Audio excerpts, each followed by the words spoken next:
Greetings again from the Pragmatic Luther.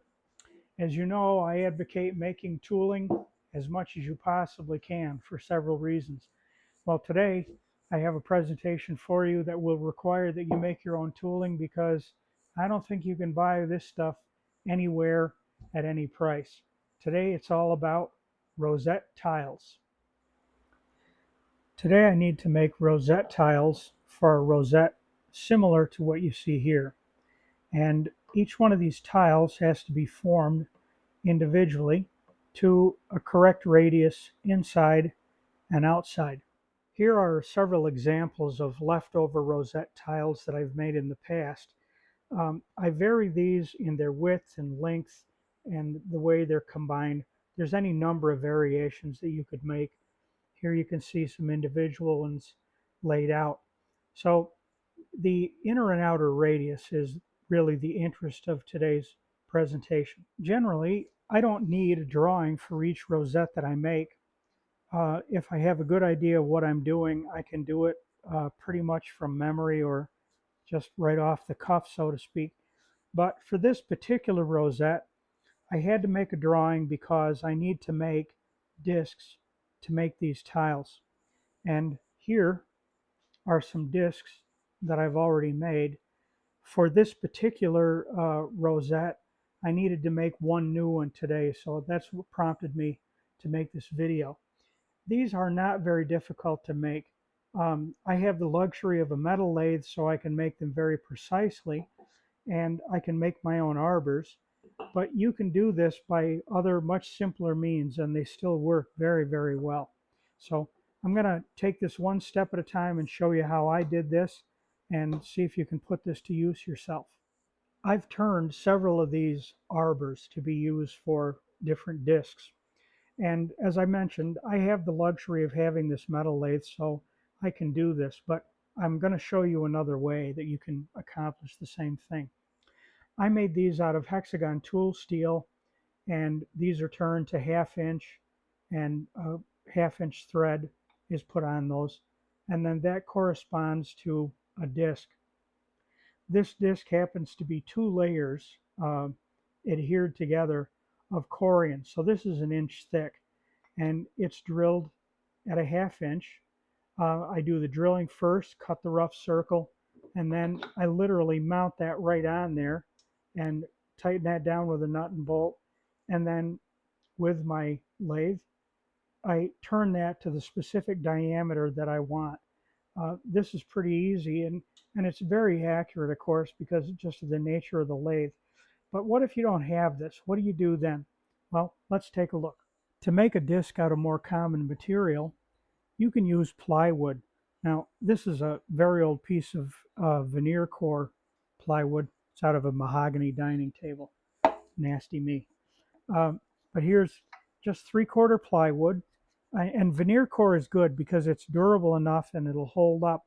And because it's dimensionally stable, the disc won't change shape on you with severe humidity changes. And it's strong enough to put this wedge in here, which is very, very critical to the operation of this. So I don't believe I need to explain that you're going to start with a square or a piece of plywood, and using a compass or a divider, you're going to scribe the circle that you need and make that just oversized and cut it out on a bandsaw. And it's just that easy. Before you do that, however, before you cut that out, you're going to drill a hole for your arbor. And what size do you need? Well, that depends. One of the ways you can do this is to use a common carriage bolt. This one happens to be, I think this is 5/16, might be 3/8, I don't know. But you can get a common carriage bolt and you can make this work because the head of the carriage bolt will actually be used to your advantage in one side of the disc. Now, this one is an oversized hole for one of my shafts, but you can see how that's going to work. And then you're probably thinking, well, what about this goes up in the chuck? Am I going to be able to hold on to that? Well, you can, because your bolt is going to go up through here. The carriage head is going to catch in the disc, and you're going to put a washer and a corresponding nut down on top of that. But then you can hold this in a drill press chuck quite easily. You take a piece of common soda can and cut a piece of it. Watch out, this stuff is really, really just nasty sharp once you get it cut. But if you cut a piece the right size, you can chuck that right up in your drill press, and that's going to protect those threads very nicely. You could even do this on a metal lathe. This is common practice. That protects those threads, and that will run, as you can see, it's very concentric. So you can take your disc, once you have it cut out on your bandsaw, you can then assemble that on your carriage bolt, and now very carefully with a rasp files, you can bring that to the perfect diameter that you want. Now, admittedly, that's going to be a little precarious because you're holding a rasp on there as best as you can, or a file. So yeah, it might be a little tricky, but scraps of plywood are cheap. If you miss one, make another one. It's no big deal. So you can make this, you want to get this as square as you can. And of course, you're going to want to bring it to the proper diameter, which means you're going to want to measure this very carefully with maybe a set of calipers like this, or you could use your digital calipers. And I also, when I make these, I make the disc smaller than it needs to be because I take into account twice the thickness of this abrasive that I'm going to wrap around it. And we'll get to that in a little bit. But I find that generally these X-weight cloth abrasives, these are sanding belts. That's all they are, pieces of sanding belts. A double layer of this is going to run anywhere from 65 to 70 thousandths of an inch thick. So I like to consider that, subtract that thickness from my disc when I make it up. So this is a pretty simple way of doing this. But now we have to find a way to hold that abrasive strip in position on there. And that's not too hard to do either. After my disc is made, I need to cut a wedge out of it to hold the ends of the abrasive strip. Now, it's important when you make that, you want to make that so that as the drill press holds onto this disc, this wedge that goes in here is going to be passed by as that rotates. You want to make sure you get that angle correctly, because obviously if it runs this way, it's going to dig in there, your material is going to dig in, and it's going to strip the paper off or get you hurt or something. So be careful about that. Make sure you get it in the right direction. What I do is just mark one out. I'm not terribly fussy. I'm going to drill a 3/16 hole right here. You can see I drilled one here. That's just to help take up excess paper if you have it. And then I mark this out with a marker, and I don't have to be too specific about that. I just want to get an angle in there, something that is not necessarily parallel to the center line across the circle. And I'm going to drill first, and then I'm going to cut that out on the bandsaw. I just want to make sure that these particular cuts right here are, fairly straight. Don't let it wiggle too much. Just get them nice and straight. So now I've cut my wedge opening in there, and I'm going to take a piece of, this needs to be cloth sanding belt. This is X-weight cloth belt. This happens to be 80 grit. I've found that if you try to use a finer grit thinking you're going to get a cleaner finish, it doesn't really work out that well. The finer grits just tend to burn the work a little bit, and it gets frustrating. So this stuff is easy to work with. You have to cut across it with scissors or a good knife.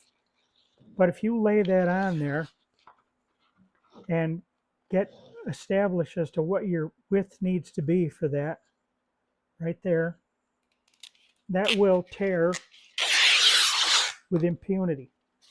Just the width that you want it to be, close enough anyway. So once you've done that, you need to get a proper length on it. I roll just a little bit of the end of that, as you can see there. I hope you can see. And that's what goes into that drilled hole. It just seems to hook that in a little bit better. I hope you can see all of this. And I wrap that around, figure out your length. You can do it by eye, and pull that around as tight as you can. And then I made a little wedge, and this is guesswork. You have to just cut one and see if it fits, cut another one and see if it fits until you get what you need. And you're going to put that wedge in there. And then you're going to, pardon me for leaving the camera, then you're going to press that in there. And I would even take a minute to just put this in a vise and put a mallet on that and drive it in pretty well. The trick is that the thick end of the wedge wants to be below the disc. It just wants to be a little bit below it so that the material won't touch it. And this works very, very well. Now you might have to apply this paper once or twice till you get the trick of getting this organized on there and getting that wedge in. But it's pretty easy to do. And since all of this stuff is cheap and easy and all that stuff, you don't have to worry about it. You can just do 2 or 3 of them if you need to until you get what you need. With my disc all set up in the drill press, I have adjusted the table up to where I want it, and I've limited the movement of the quill a little bit. And you can see here that I've taken a scrap of plywood or anything else you have, and I've cut an arc in it to comply with that disc, because it just makes holding your material a little easier. That way you get a nice square grind in that. You could probably hold it freehand, but this is a little easier and safer. Now, I don't have a vacuum set up here. I normally do, but I didn't take the time to do it for the video. But it's really important that you get your shop vac or something up here close to this, because this is an awful dusty mess. And aside from the safety concerns, you'll just be cleaning the shop all day if you do this without some sort of a vacuum cleaner. So I'm going to adjust a little bit here. I'm going to demonstrate this, but very, very quickly, because I don't have the dust system up. I'm going to grind a radius. I have a long piece to work with. I want something, as long as I can. You can use small pieces if you're careful. And you want to mill this stuff to your inlay thickness. In my case, that would be around 60 thousandths of an inch for rosette work. So I'm just going to grind these periodically down the line. And you can make that grind for as long as you want to, just so long as your material is wide enough to accommodate the outer radius. I think you'll see what I mean as this goes along. So let's give it a try. You can see the dust already, I'm sure. And I just keep grinding that again and again.